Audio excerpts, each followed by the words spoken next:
Hello friend, अस्सलाम वालेकुम। Welcome to easy learning 708। ये MGT 402 की लेक्चर सीरीज से ली है और आज के लेक्चर के अंदर प्रोसेस कॉस्टिंग अकाउंट्स पढ़ेंगे और लेक्चर 19वां है। तो आइए स्टार्ट करते हैं आज की वीडियो को। हाँ, इसके अंदर क्या होता है कि लार्ज स्केल प्रोडक्शन होती है। लार्ज स्केल प्रोडक्शन की मतलब जैसे अब टोयोटा जो है वो करोला बनाता है, एल्टिस बनाता है, इस तरीके से वीगो बनाता है और लैंड क्रूज़र बनाता है। तो एक ही प्रोडक्ट जो है वो रिपीट यानी कि बहुत लार्ज स्केल पे भी बनती है, मतलब एक दो तो नहीं बनाता, वो तो हज़ारों की तादाद में बनाता है। एक दूसरा वो है कि होमोजीनियस एक सी प्रोडक्ट सी बनती है। Manufacturing process does not change, यानी कार बनाने का प्रोसेस यही है कि भाई पहले बॉडी बनेगी, फिर इंजन बनेगा, फिर उसके बाद के उसके दरवाजे लगेंगे, ये सारा प्रोसेस है।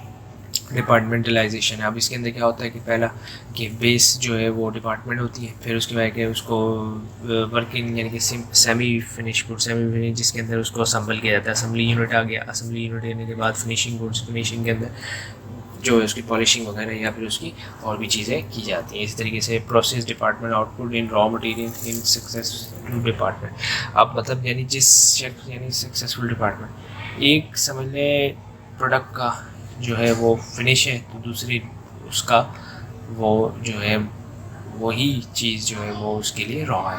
Output production customer specified order based on market demand, यानी कि जो मार्केट डिमांड है उसमें कस्टमाइजेशन नहीं होती, इसमें मार्केट डिमांड को दिखाया था। Each department is cost centre, ऐसे होते हर डिपार्टमेंट जो है वो कॉस्ट सेंटर उसका होता है कि भाई कितनी कॉस्ट इस डिपार्टमेंट लगी, cost accumulated in each department level. ये होता जाता है कि भाई इस डिपार्टमेंट में, जैसे मिसाल दे दिया करोला बनाने में अपना पहले डिपार्टमेंट में 10,000 कॉस्ट आई, दूसरे डिपार्टमेंट में 1 लाख कॉस्ट आई, तीसरे डिपार्टमेंट में 10 लाख कॉस्ट आई।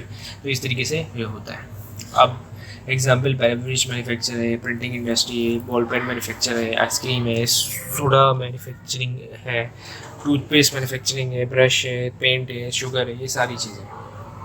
अब इसके अंदर जो है वो जॉब ऑर्डर कॉस्टिंग और प्रोसेस कॉस्टिंग के अंदर क्या क्या फ़र्क है कि कस्टमर स्पेसिफिक होता है, मार्केट डिमांड होता है, और उसके अंदर हेट्रोजीनियस यानी कि डिफरेंट प्रोडक्ट्स भी बन सकती हैं, और होमोजीनियस उसमें होती है। स्पेसिफिक जॉब असाइन होती है, यूनिक कोड होता है, डिपार्टमेंट वाइज होता है, इसमें डिपार्टमेंट चलते हैं। कॉस्ट ऑफ कंप्लीट होती है और फिर एवरेज यूनिट, यानी मतलब जो अब उसके अंदर जॉब ऑर्डर कॉस्टिंग के अंदर ये होता है कि आपने पूरी काम कर लिया और फिर उसके आगे उसके खर्चे देखे और उस हिसाब से आपने कॉस्ट असाइन कर दी। इसके अंदर ये होता है एवरेज यूनिट।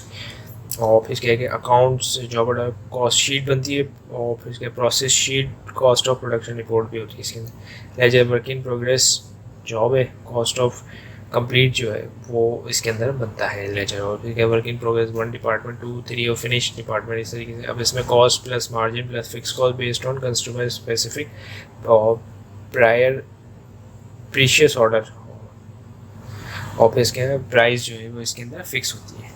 अब सोर्स क्या है, डायरेक्ट मटेरियल, इससे में purchase required material, store. Office क्या है कि डायरेक्ट लेबर का क्लॉक कार्ड है, उसके अंदर फिर स्मार्ट कार्ड भी होता है। ऑफिस क्या है कि फैक्ट्री ओवरहेड में QOAR जो है वो इस्तेमाल किया जाता है। एलिमेंट्स क्या क्या हैं प्रोडक्शन रिपोर्ट के, क्वांटिटी शेड्यूल होता है जिसके अंदर क्वांटिटी लिखी जाती है, कॉस्ट एक्यूमुलेशन इन डिपार्टमेंट, कितनी इस डिपार्टमेंट में कॉस्ट लगी, calculate of equivalent unit produce, कितने प्रोड्यूस हुए, cost of calculation of cost per unit कितना है, और फिर है कि अकाउंटिंग ट्रीटमेंट और apportionment of the cost of the accumulated cost.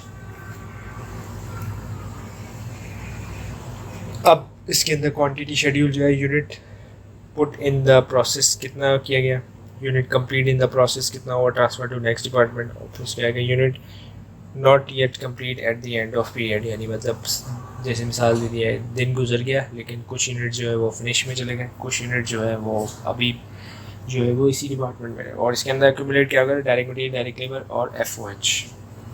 और फिर इसके बाद इक्विवेलेंट यूनिट प्रोड्यूस के भाई 100% अगर कंप्लीट होते तो कितने परसेंट ये प्रोसेस हो गए कंप्लीट, और कॉस्ट पर यूनिट कितनी है उसको निकालने का फॉर्मूला है total cost divided by equivalent unit produce. अब अकाउंटिंग ट्रीटमेंट क्या है, फिनिश गुड्स ये है, और वर्क इन प्रोग्रेस। मैं उम्मीद करता हूँ आपको ये वीडियो समझ में आएगी। Thank you for watching this video.